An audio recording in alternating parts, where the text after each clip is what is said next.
Good morning, good morning. Dito na naman po kami sa Salmon Beach, Blue Heaven.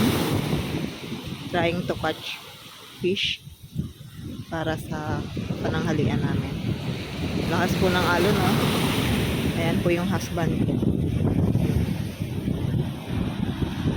Sana po makahuli kami ng salmon.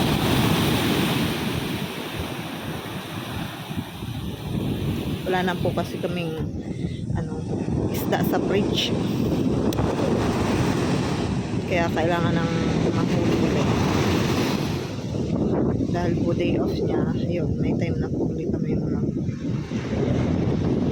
mamingwit. Say hi!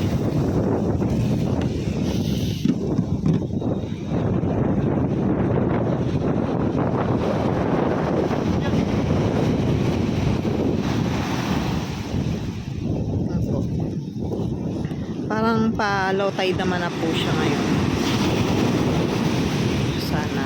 Sana swertehin.